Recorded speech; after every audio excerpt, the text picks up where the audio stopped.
Welcome to Sara Gonzales Unfiltered. Happy Friday. Whew, it's been quite a week. It's fine. There's nothing going on. It's not like anything important happening, taking place early next week that we've been preparing for. So it's totally fine. This morning, I did as I often do. I got up, I took care of the children, I drank my coffee, and I opened up my Twitter, at X, whatever. And I was trying to get caught up. And someone had sent me a message saying, Donald Trump called for the execution of Liz Cheney. What do you have to say about that? That is despicable. And I'm like, whoa. Hold on. What is going on? So if you go to any leftist hacks Twitter accounts, you will see this video floating around social media. And I'm going to be honest with you, it doesn't sound great, but as usual with the left, there's always more to the story. So let me play for you what is being clipped and posted all throughout social media with Donald Trump having a conversation in Arizona with Tucker Carlson. And here is the clip that you will see. Watch. And I don't blame him for sticking with his daughter, but his daughter is a very dumb individual, very dumb. She's a radical war hawk. Let's put her with a rifle standing there with 9 barrels shooting at her, okay? Let's see how she feels about it. You know, when the guns are trained on her face. Now, I watched that, and I know to approach everything with caution with the mainstream media. And to me, I'm like, okay, I see it's already a stretch, all right? If you don't like Donald Trump, you're going to take that and try to use it. But I don't know. Come on. Well, Liz Cheney, of course, added on to that. Donald Trump completely broke this woman. She is a broken woman. Not that long ago, she's writing tweets about how Kamala is basically a communist, a radical communist, and how she would be dangerous. And now all of a sudden she's campaigning with Kamala because Donald Trump broke this woman. And so she, of course, wasted no time trying to add on to this, trying to amplify this particular clip. She says, this is how dictators destroy free nations. They threaten those who speak against them with death. We cannot entrust our country and our freedom to a petty, vindictive, cruel, unstable man who wants to be a tyrant. Hashtag, God, this is the most annoying. Women will not be silenced. Hashtag vote Kamala. Spoken like a true feminist, Liz. So you even had once prominent online publication, the Drudge Report. You even had the Drudge Report. Oh, how far the mighty have fallen. This is their headline. Trump calls for Cheney's execution. Those of you who are listening in audio podcast, it's large font and it's all red. This is an emergency. Donald Trump called for Liz Cheney's execution. Can you believe this? And you're like, wow, this is really bad. I can't believe he would do that, right?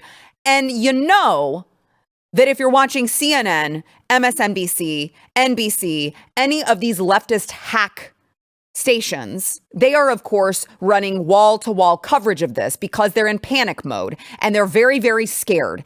And just like with the, he called white supremacists good people, they want to make sure that their audience hears that Donald Trump is a terrible person who is threatening violence against his political enemies. Now, mind you, remember, this is at a time where grandmas who waved their flags on the Capitol on January 6th are being thrown into prison. This is when elderly people who are praying outside of abortion clinics are actually serving time.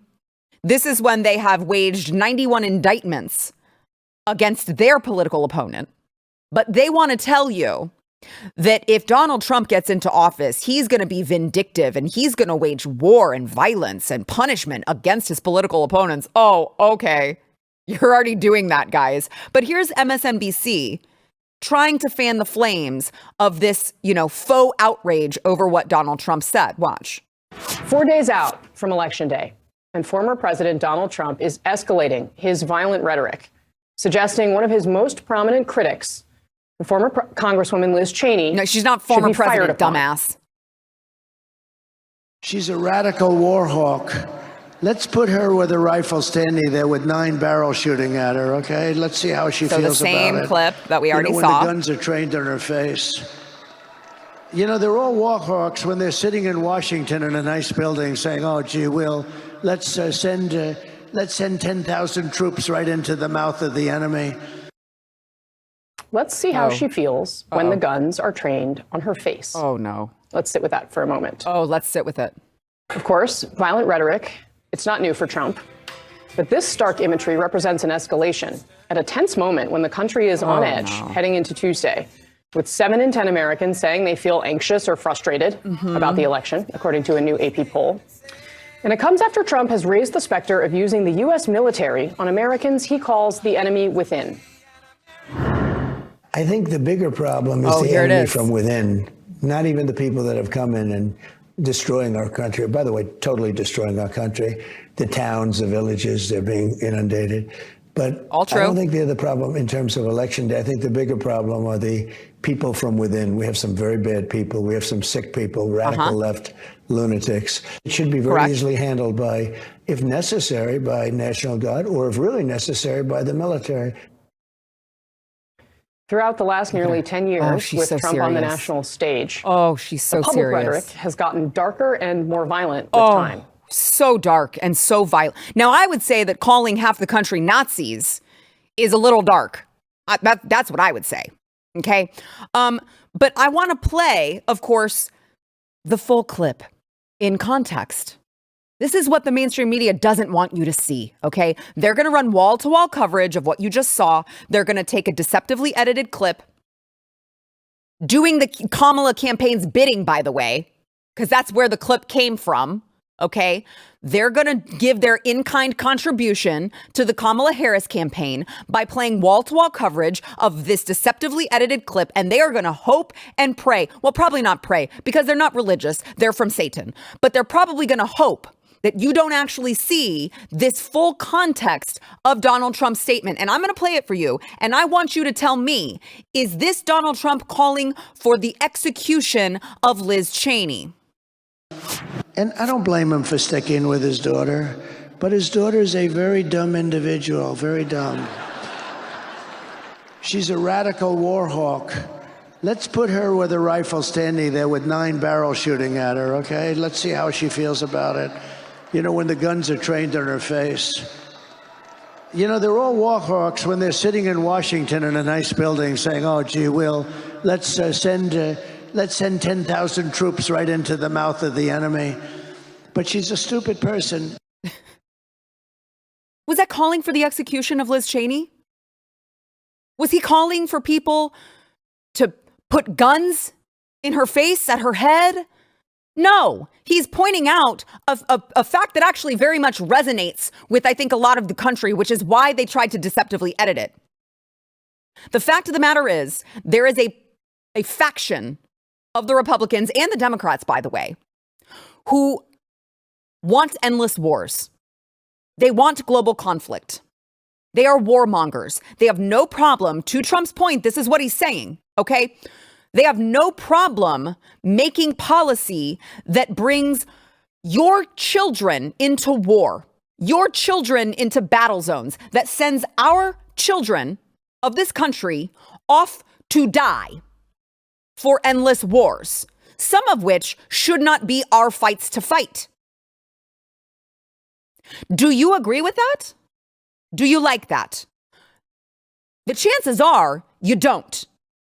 And so, of course, Donald Trump is pointing out, I don't like warmongers. I don't like endless war. Sure, I'm sure her dad is going to side with her because they're family. But the fact of the matter is, not only is she a very stupid person, I agree with that. Not only is she a very stupid person, she supports endless wars. She supports our men and women going to die for wars. Okay?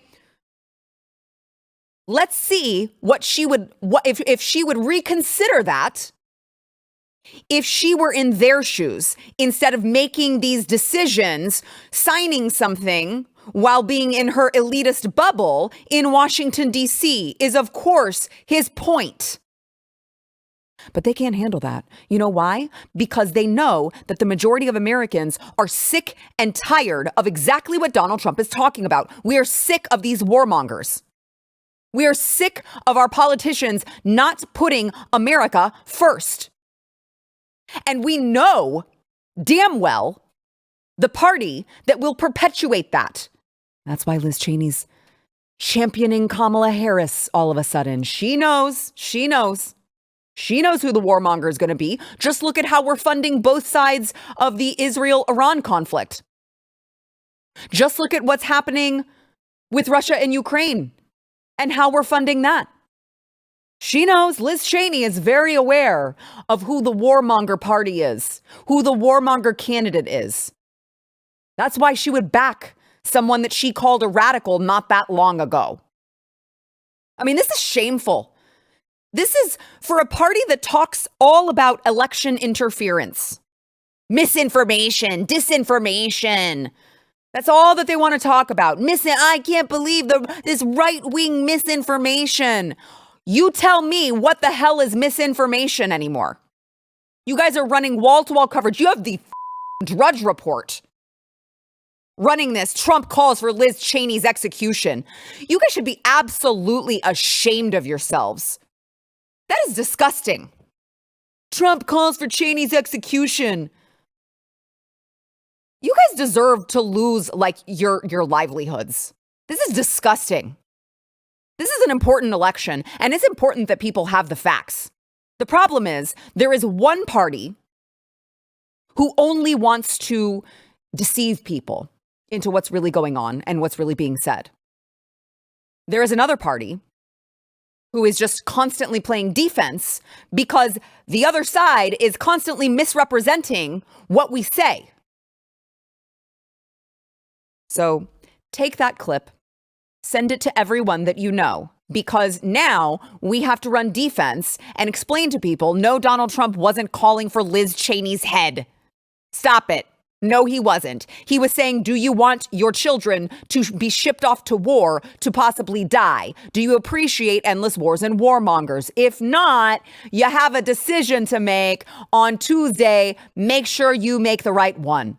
All right, we've got more to come. I'm going to bring in the panel. First, we want to thank our sponsor, Relief Factor. So Relief Factor is there for those of you who live in constant pain. And now you may be thinking people like Liz Cheney are a pain in the ass. Unfortunately, Relief Factor doesn't cover those type of pains.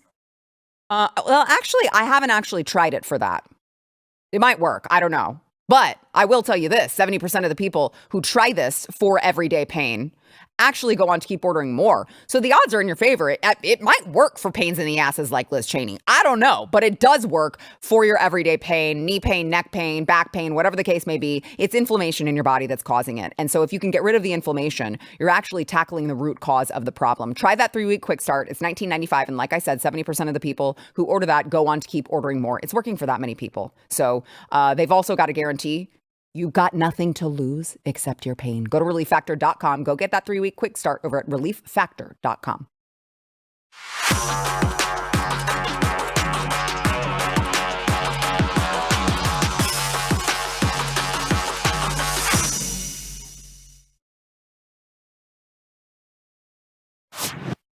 Joining me now, this is going to be a fun one, and I'm going to have to be on my best behavior, which is going to be difficult, but I'll do my best.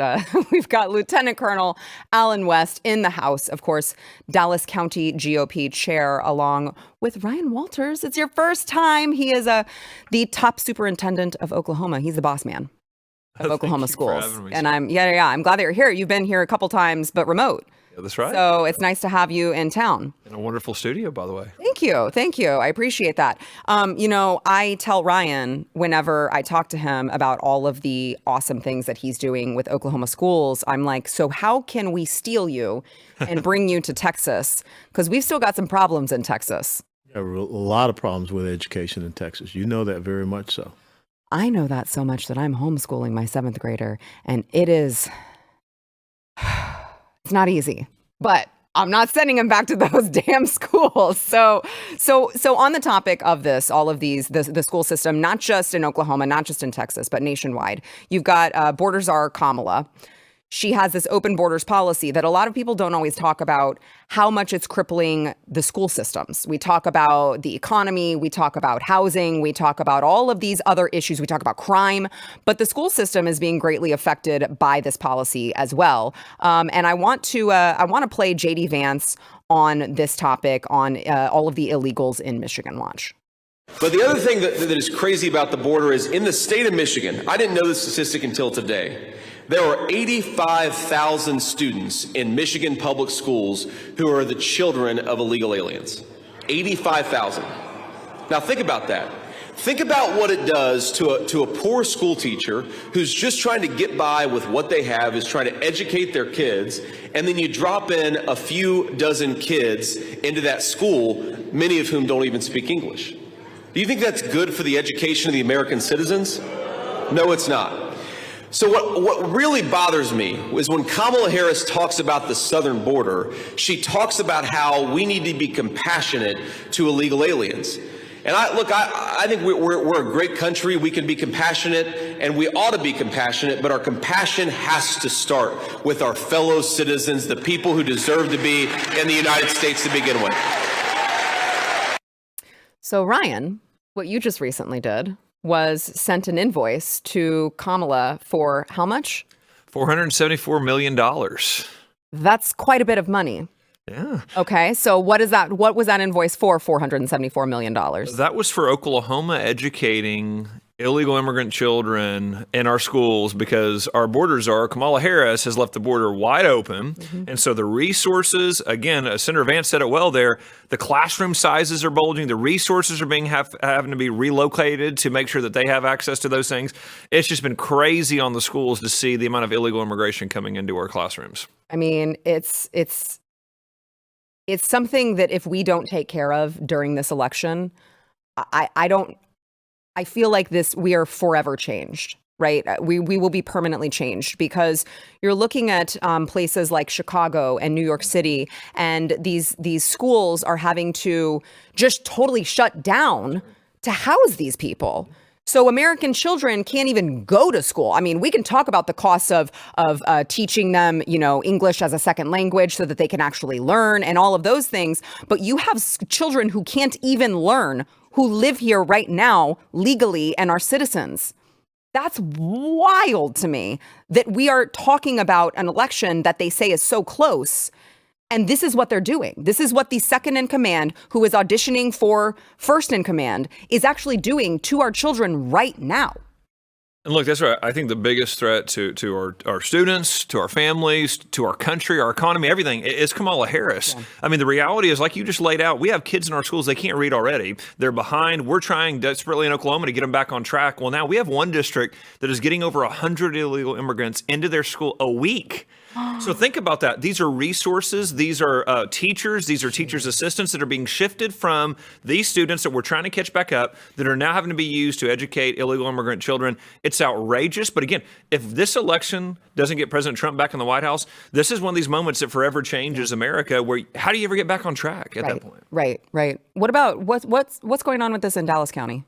Well, it's the exact same thing, but, it's not just these places in Oklahoma or here in Dallas County where you get the influx of Spanish-speaking kids pretty much. But think about these small cities in Ohio that are getting Haitians. Yeah. And that's a very different form of French. Yeah. And that's not someone that you're just going to pick up off of the street. And so, again, when you're coming off of COVID, where we set our kids 1 year, maybe 2 years behind, and now you're bringing in these additional individuals that, number one, don't speak English, first and foremost. So how does that help our students right now now they're going to be 3, maybe 4 years behind. Mm-hmm. And so the criticality of this issue is that you always hear the other side talking about, like JD Vance said, they're compassionate, they care. Well, you got to care about American kids first. We have kids that are dreamers too, and we should be setting them up for success. But what is happening is that we have an education and industrial complex, I hate to use those terms, where the unions are really the ones in charge, and they could care less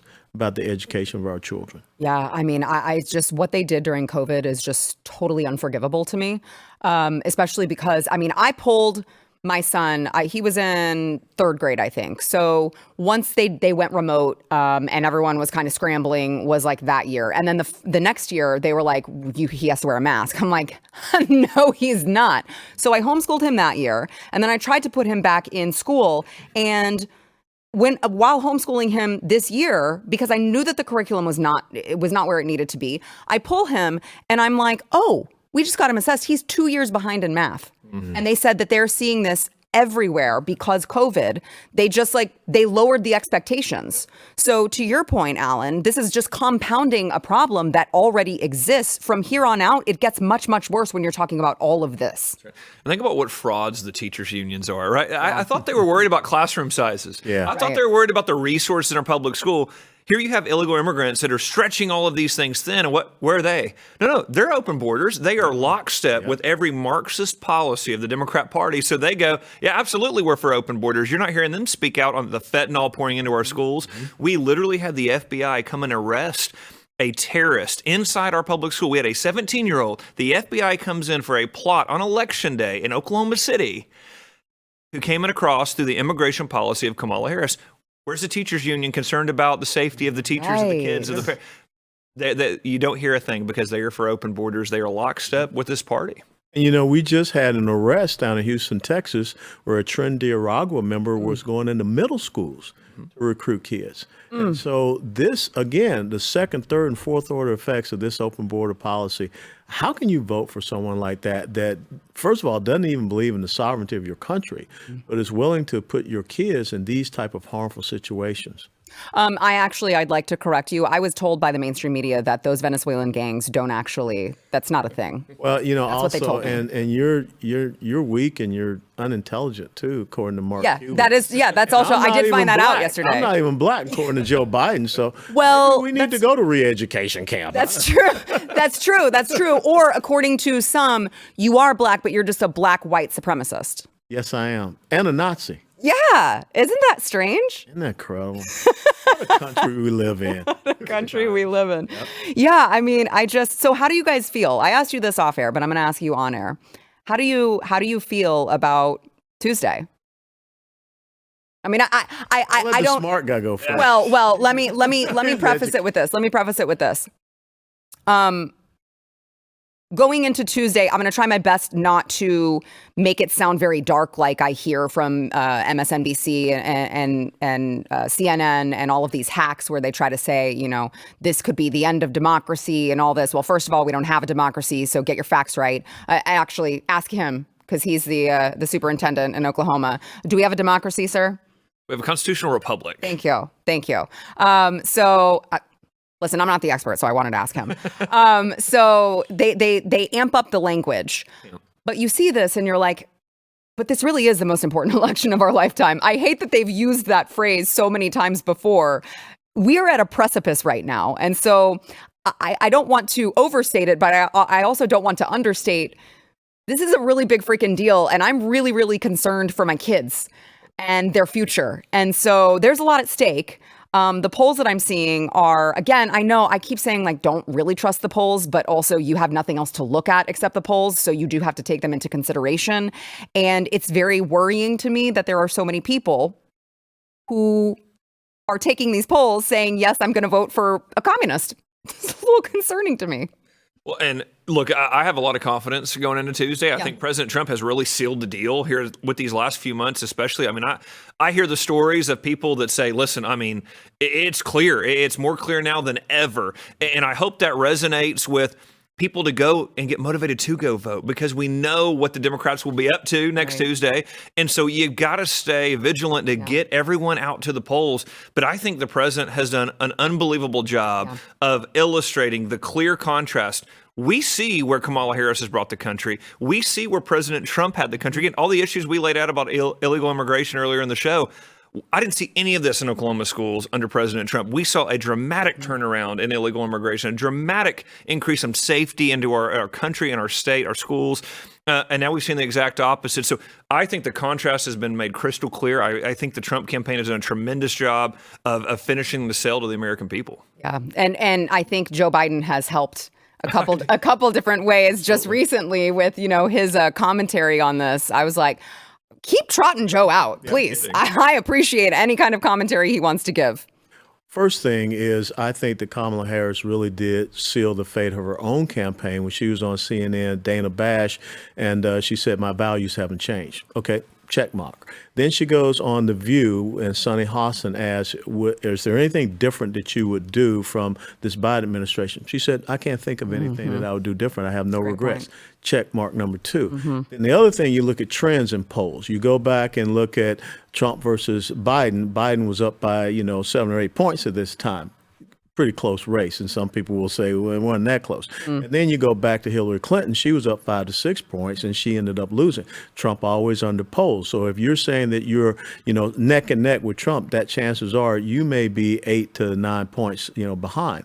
The other thing is that obviously they're looking at their own internal polling. You don't come out and call people Nazis. You don't come out and call people garbage and all these other things. You don't say to women that you are weak and unintelligent if you think you're ahead. And the last point I want to bring up, when Naomi Wolf, who worked in the Clinton and Gore, White House and everything, and when she comes out and says, I'm voting for this guy.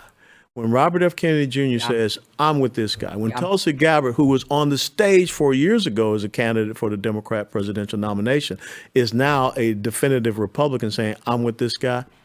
That's what I'm looking at. Yeah. I mean, still go vote.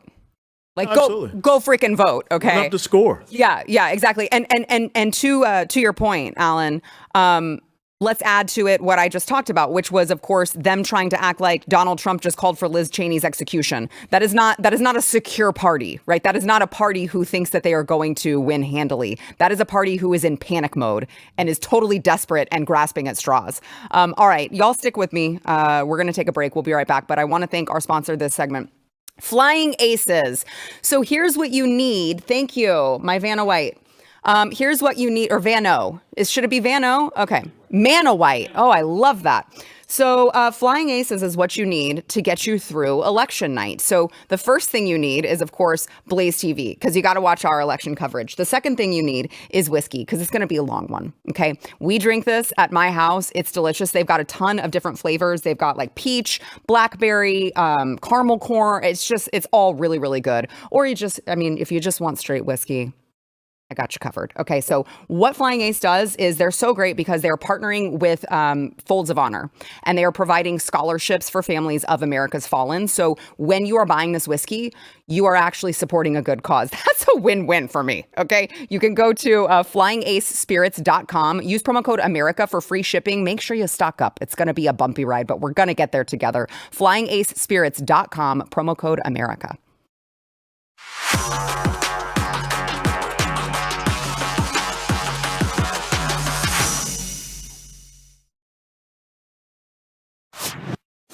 So going back to what we were talking about before with all of these sort of last minute comments, things happening that are sort of shifting the momentum more towards Donald Trump. One of them that you referenced, I believe it was you, Alan, was the garbage comment. And just for funsies, because I want to talk about how the left is handling that. Let's watch that comment one more time. Or Puerto Rico, where I'm in my home state of Delaware. They're good, decent, honorable people. The only garbage I see floating out there is his supporters. His demonization is seen as unconscionable, and it's un-American. Now, you'll notice, as one does, whenever they end a thought and a sentence, there was like a pause there, right? Because he was talking about Donald Trump's supporters. But very quickly, they were in damage control mode. So very quickly, Joe Biden walked back his comments. He said, earlier today, I referred to the hateful rhetoric about Puerto Rico spewed by Trump's supporter at this Madison Square Garden rally as garbage, which is the only word I can think of to describe it. His demonization of Latinos is unconscionable. That's all I meant to say. The comments at that rally don't reflect who we are as a nation. Now, I will say it is interesting to hear them talking about demonization of an entire group of people, because they have no problem doing that to anyone who wears a red Make America Great Again hat. They have no problem, as we talked about before, calling all of us Nazis. But a comedian making a joke is a bridge too far, I guess. Now, I do want to point out, we talked about this earlier this week. The White House did alter the transcript of Joe Biden's comments because they added that apostrophe into supporters. So, of course, it's the only garbage I see floating out there is his supporter apostrophe S. He was just talking about that one, guys. He was just talking about that one. Except the stenographer's office says that's not true. So the stenographer's office, which is actually there, they have to provide accurate transcripts of public and private remarks made by the president for preservation for the National Archives. And the stenographer's office, say that 3 times fast. The stenographer's office says that there was no apostrophe. Was there an apostrophe on stenographers? yeah. I would defer to the expert here. So the stenographer's office is like, not so fast. You're not actually going to change this. But they're saying that the White House press, the transcript office, potentially could have broken the law by changing this. But we've seen them do it over and over and over again. It's frustrating because if they did break the law, I have absolutely no. I don't think that they will ever be held accountable for any of it. I mean, this is just what an apostrophe can do to just totally change the message, right? And so it's like, well, I mean, whether or not they broke the law, I don't know. Will they be held accountable? Probably not. It's frustrating. And they'll pull out all the stops. I do think it's fascinating that every 4 years we do the same thing where, it doesn't matter, who the Republicans nominate. Somehow the Democrats find their way to calling them a Nazi or Hitler at some point, right? And so, it's just a matter of, well, when is that going to happen? When is it going to slip out and they say it in a more public setting where it gets out that they're mocking all of, whether they're calling them deplorables or whatnot. But, it shows the disdain the Democrat Party has for your average American, for your working class American. And again, they hide it for a little bit and they can kind of do it behind closed doors. But it is just amazing how they always go back to, in public, they've got to go lean in and call half of America at minimum, a little more than half, of course, but these terrible names. And they show you really what they think about the average American. They are elites that know better than the rest of us. Yeah. And they're going to talk about us accordingly. Yeah. I mean, they are trying very hard to cover it up, right? But you do hear them more and more frequently say the quiet parts out loud. And I mean, to your point, Tim Walz called all of us Nazis and they asked Kamala, they're like, hey, do you agree with that? And she totally deflected. She would not answer the question. They're telling you who they are. When are you going to believe them, America? Well, the interesting thing, number one, if you are changing an official document, which is what the stenographer, that is a federal offense. That's a felony offense. You're changing an official document. The other thing about accountability, that comes on Tuesday. And again, another faux pas this close, just say, yeah, we said it, okay? And that's it. You can take it or leave it. But to come back now and dig deeper, you're almost halfway to China. This is crazy. Look, Barack Obama speaking to a bunch of elitists out in San Francisco. Those folks out there clinging to their guns and their religion. Hillary Clinton, the basket of deplorables. And now here we are. So the American people are going to sit back and say, one of the number one costumes for adults yesterday on Halloween was garbage cans. Yeah. Okay. Yeah. I mean, and now you got people wearing the, sanitation vests. And what a brilliant idea to come up and wrap that garbage truck in Green Bay, Wisconsin real quick, because that's just in your face. Okay. We'll own it. We'll take it because they won't own what they say. Right. Yeah, I know he has done a really good job. I talked about this yesterday on the show, that it will be interesting to see where politics goes after this, because the showmanship in all of this has just been truly incredible. And I think that it has made Americans come to expect it. And that's like, who is going to be able to live up to this? Because you've got Donald Trump over there pulling up in the trash truck. I nearly died when I watched it. The McDonald's thing. I mean, there were just so many opportunities that he's like, all right, I'm going to take that and I'm going to own it and you're going to look like a fool. And he's done that. And so it's like, to watch him do this so masterfully, it is a little bit disappointing that I'm like, I don't know that anyone's going to be able to live up to this. I agree. It is a very high bar in the future, right, for anyone running for elected office. But I also want to say this about President Trump. I am amazed at, he puts himself in these situations. And look, has there been anybody more covered by the press? I mean, you look into decades now, right? But when you go back to The Apprentice and everything else, it's all out there for the people to see. How many genuine interactions do you see him having with average Americans, detractors, and support? I mean, you go, you never catch this guy having this phony moment. That's what's been so, I think, amazing for so many people, and why people love him so much too. Is it's his convictions, his principles here, but it's also, this is a real person. Yeah. He actually genuinely loves America, loves Americans. These aren't, you look at him and you go, yeah, it's politics. With him, it's almost, is this a stunt or is it just him? If you ran into him on the street, I have a feeling it would look very similar. And again, I can point to years and years worth of footage of, this is who President Trump really has been. 1,000,000%. And I'm glad that you said that, because I do want to clarify. I do believe that this is him. He is the most authentic person that has ever come into politics. He just is also a showman. So he takes opportunities like that and he's like, I'm going to pull up in a damn garbage truck, right? But I don't want that point to be lost, is that you do have him on record, on video, just being a genuine person, just genuinely kind. You have interviews dating back to like the 80s with him displaying his love for the country. Now, he was a little confused in his earlier years about which party he belonged to, but that's fine. There are many people who were a little confused. Yeah, who were a little confused and now find themselves on our side of things. And I don't blame them. You bring up a great point, Ryan, because I remember back in 2012 when Mitt Romney was the nominee, and the man looked like he was perfect. He woke up out of bed. His hair was coiffed. He had that little walk where, everything. His jeans were even pressed. Who presses their jeans nowadays? But when you look at, President Trump, he may have on a $10,000 suit, but you still believe that he's an everyday guy. And we know his faults, his failures, his shortcomings. And we're not looking for someone perfect. We're not looking for Jesus Christ. We're not looking for a pope. We're looking for someone that we can identify with, because all of us have sinned and fall short of the grace of God. And that's what we see. So the new era of quote unquote politician in America, you can't be totally scripted. Right. You can't be totally made up. You can't have this picture perfect, what do they call it? Stepford? Stepford Wives. Yeah. Stepford Village persona. Yeah. No, I totally agree. All right. We've got to take another quick break here. We'll be back. But I want to thank our sponsor for this segment, Kalshi. So I just went over here. They are, of course, the first and only legal prediction market in the United States. And I went to go look. I hit it. I went to go look. I believe they have Donald Trump 56% to Kamala Harris. Go vote. It just literally changed in real time. Donald Trump, 55%, Kamala Harris, 45%.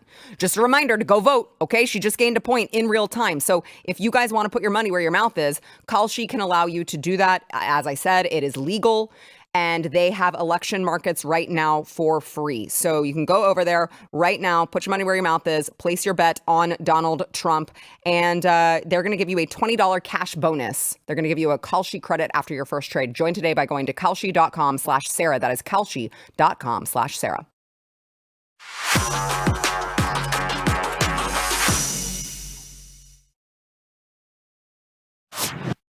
So I think the theme of this show can be the Democrats are desperate and they're reaching into their bag of tricks to try to just find something. And one of those things that I think that they have been doing for a very long time that I hope finally we get tampered down is how they are manipulating the ActBlue fundraising website with these small dollar donations. You have James O'Keefe, who has done an investigation into it. You have our very own Texas Attorney General, Ken Paxton, who is investigating it. And now you have Speaker of the House, Mike Johnson, who is expanding this congressional investigation into this ActBlue political fundraising.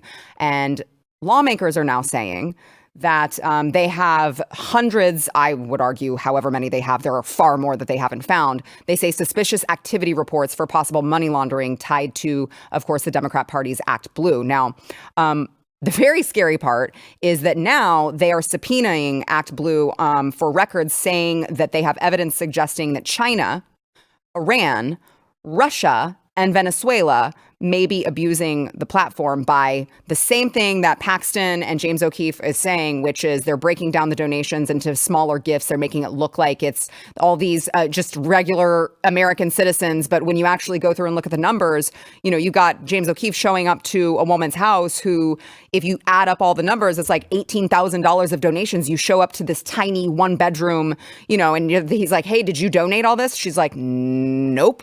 Sure didn't. I have no idea what this is. So now you have possible influence from all of these foreign entities into our election. And I'm just saying, I'm old enough to remember when the Democrats claimed that they cared about foreign election interference. Apparently, that's not a thing that they care about anymore. In fact, I guess they welcome it. Gentlemen? Look, I mean, it is funny. What's the term? Projection? It's funny how they are the party of projection. Yeah, I mean, every time when they tried to pin all this on President Trump, and we're all going, this doesn't make any sense. Right. The whole time, it just didn't even pass the smell test. And then you take a step back and go, well, every time this ever happens, it's always the Democrats. It's always the Democrats that are the beneficiaries of foreign interference in the elections. Yep. And then, you guys are acting like somehow this is pro-Trump. It never made sense in the first place, but this is every single time. We have, a Democrat Party that views us America last. They want us to be global citizens. They want us to bow the knee to every foreign adversary we have. And President Trump has been America first. I mean, is there any more clear candidate in recent history that says, no, our interests first every single time? And yet again, we see another example of the Democrats, working with these foreign adversaries to try to help win them an election. Yeah. I mean, you'll notice Russia was in that. Yeah, it's amazing because, Kamala Harris will sit up and say, well, Vladimir Putin is Donald Trump's friend. Exactly. I kind of remember when President Trump smoked about 200 Russian paramilitaries when he bombed a Syrian air base. I don't think that's what you do to your friend. Okay. So, again, we see this happening. And, she's over there talking with Vladimir Zelensky and talking about how she has these bona fides. And then 72 hours later, Putin invades, Ukraine.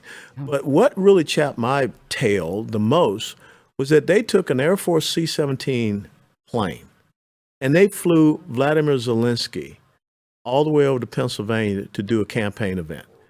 Now, you're not telling me that's not, foreign interference? How much money did it cost the American taxpayer to fly him on a C-17?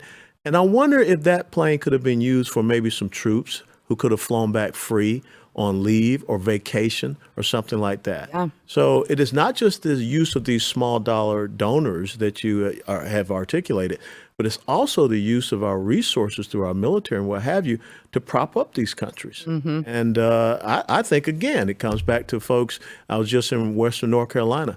Why are we giving hundreds of billions of dollars to these guys? And I'm sitting here, I've lost everything.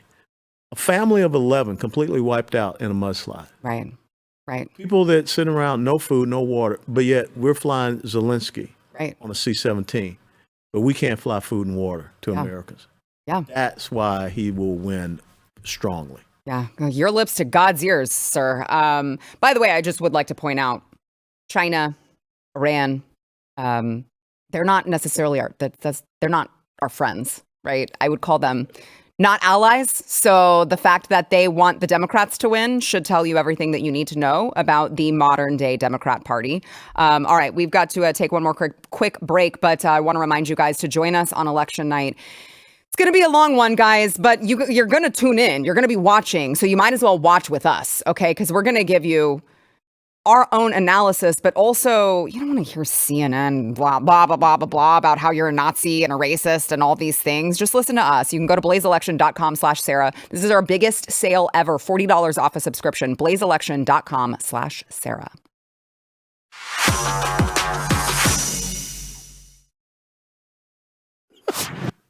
Guys, I regret to inform you that the Washington Post is falling apart in real time. Here was some of their broadcast, and it didn't go well. Watch.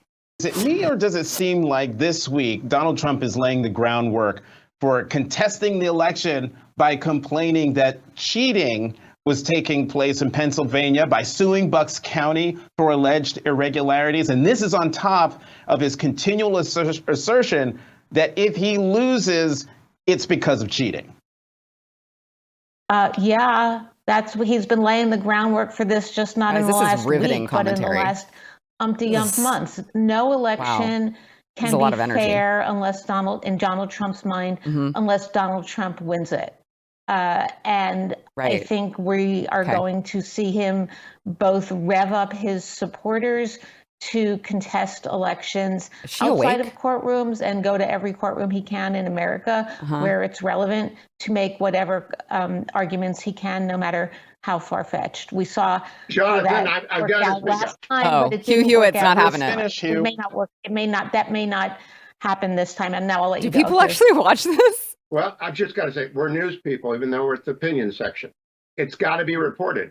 Bucks County was reversed by the court and instructed to open up extra days because they violated the law and told people to go home. So that lawsuit was brought by the Republican National Committee, and it was successful. The Supreme Court ruled that Glenn Youngkin was successful. We are news people, even though we have opinions, and we have to report the whole story if we bring up part of the story. So yes, he's upset about Bucks County, but he was right, and he won in court. That's the story. Hold on. I'll let you keep going, Jonathan.